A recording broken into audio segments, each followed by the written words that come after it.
In 1989, Houston's middle schools were losing their kids, not to dropout, not to truancy, to something that had walked right past the front doors and set up inside. Drug culture had reached the hallways, not the parking lot, the hallways. 2 classrooms down from where a teacher was fighting to hold the room together. A generation of kids being quietly handed a verdict. This is who you are. This is your ceiling. This is as far as you go. Somebody decided that was unacceptable. And what he did about it, most people still don't know. There was a boy in that city, 12 years old. We won't use his name.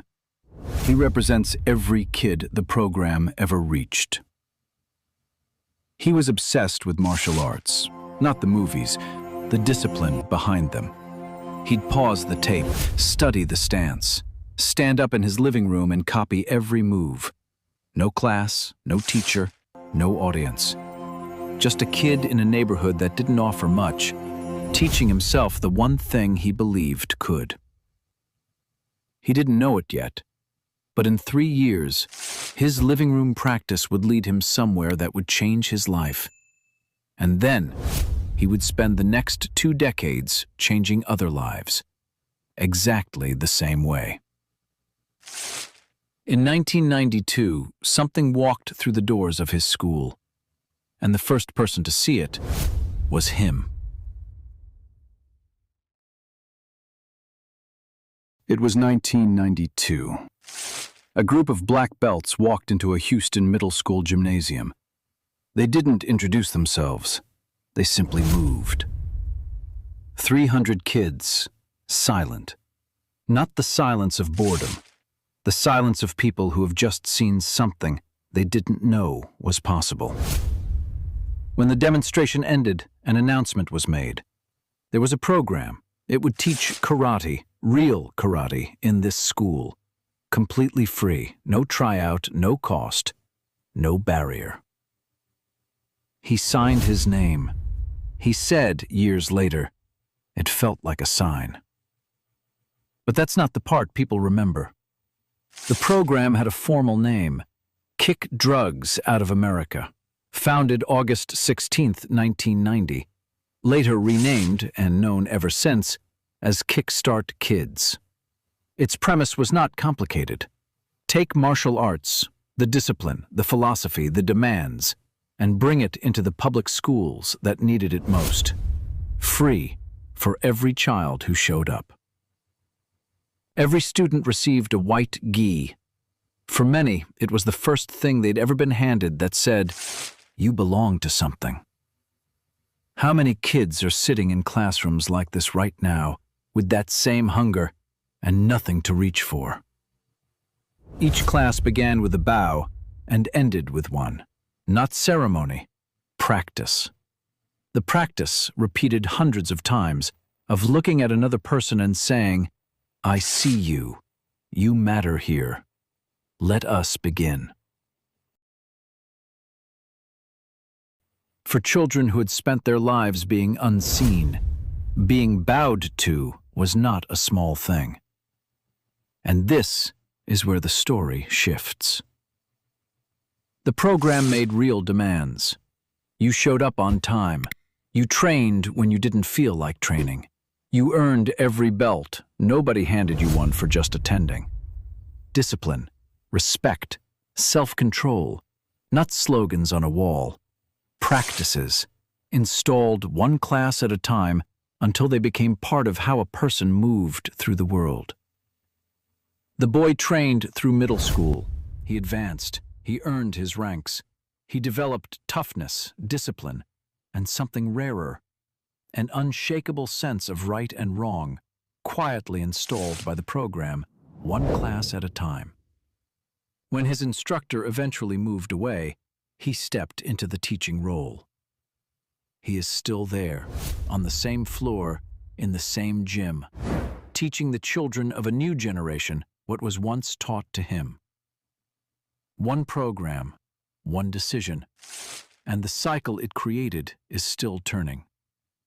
But this program could not have existed without one man, and the truth is, most people still don't know Strike his forward, name is behind block. it. Again, faster, side kick, high block, hold that position. Before the white geese, before the first bow in a Houston gymnasium, there was a man with a question he could not shake.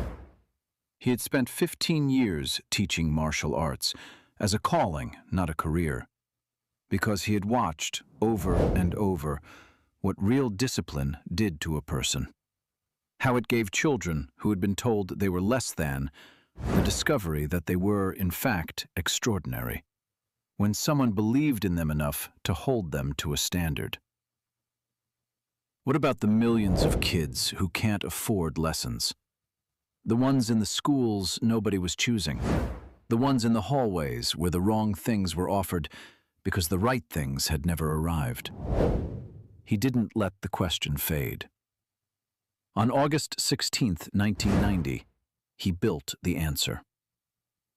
To understand why he built it the way he did, you have to go back before the fame, all the way back. He was born in Ryan, Oklahoma in 1940. His father drank. His family moved, chasing stability that kept retreating. He grew up quiet, insecure by his own account, with every reason the world gives a person to accept the ceiling placed above him. He didn't accept it. At 17, he enlisted in the Air Force, and in Korea, while serving his country, he found martial arts, not the spectacle, the philosophy, a system that said, everything you need is already in you, but it must be trained, tested, earned, until it becomes who you are. He trained obsessively. He earned his black belt and kept going, because he understood the black belt is not the destination. It is the beginning of the harder work. He never forgot what it felt like to come from nothing. When the world handed him the resources to do something about it, he did. The world built him into a legend. He used the legend to build something for the kids who never get one. He became famous, not gradually, all at once, and then all the time. A movie star, an action icon, a weekly presence in American homes. A legend so large it detached from the person entirely. To the kid who rewound the tapes and practiced alone, this man was not just famous. He was proof that the discipline was real. And the truth is, most of them go unnoticed. Most of those kids never find out what they're capable of, unless someone shows up. But fame does something revealing. It either hollows a person out or shows you what was always there. What was always there, beneath the legend, was still the boy from Oklahoma, the one who knew what it felt like to be invisible. The real story of this man was never in the films. It was in the gymnasium's nobody film. Think about the children in those hallways, the empty desks, the boy practicing kicks alone in his living room, reaching towards something the world hadn't yet offered him.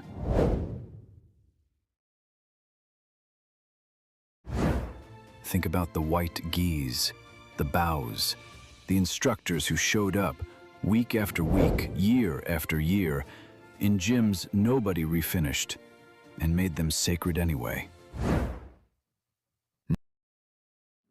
90,000 children, not statistics, children, whose futures bent differently because of what happened to them in those rooms.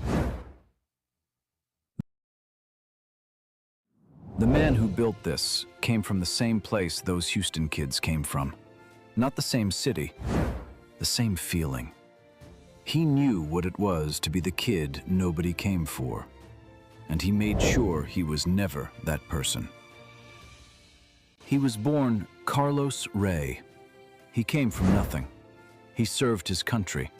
He trained in a Korean dojo with no heat, and the world turned him into something enormous. And the something enormous gave him a choice. He chose the gyms.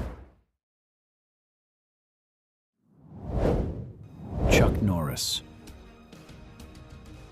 Martial arts legend, action star, cultural icon.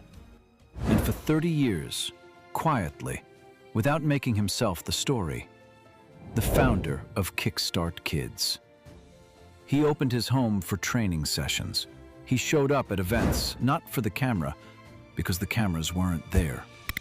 He made time, regardless of what else was happening in his life, because helping kids was always at the forefront of his mind. The man whose roundhouse kick became a punchline spent 30 years being entirely serious about the children nobody else was laughing with. And the scale of what he built, that's what most people never hear about. What began in 4 Houston schools in 1992 now operates in over 59 schools across Texas. More than 9,500 students currently enrolled. Over 90,000 children trained since the program began. 90,000 students.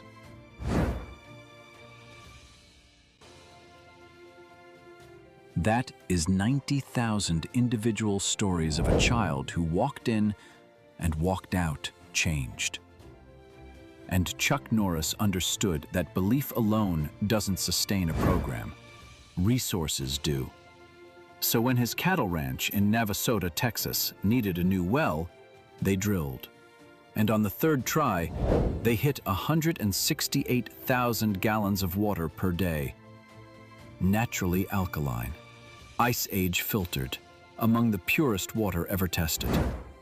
He built a bottling plant, hired local workers, launched a brand. His wife Gina runs it. He calls himself the cheerleader. And every dollar it earns goes back into the gyms, back into the white geese, back into the belt ceremonies no camera ever filmed, but that changed a child's life forever. A water company funding a karate program for at-risk kids, founded by a man who came from nothing and refused to let that be wasted.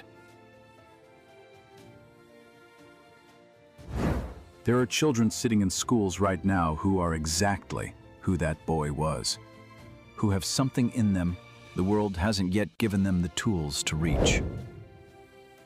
The gap between the child who gets the program and the child who doesn't is often just one thing. One gym, one instructor, one decision by someone who refuses to look away. You can support Kickstart Kids directly at kickstartkids.org.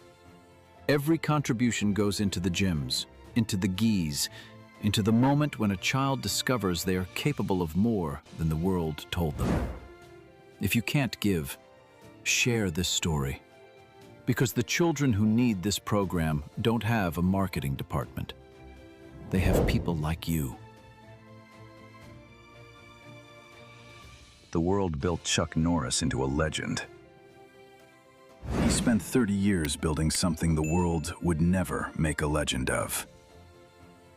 90,000 children who know how to bow, how to fall, how to rise, and how to do it all again. Thank you for staying with us until the end. We truly hope this little-known story inspired and warmed your heart. If it did, please let us know by commenting and subscribing. And remember, the definition of integrity is doing the right thing when no one is watching, especially when it's unlikely and unexpected.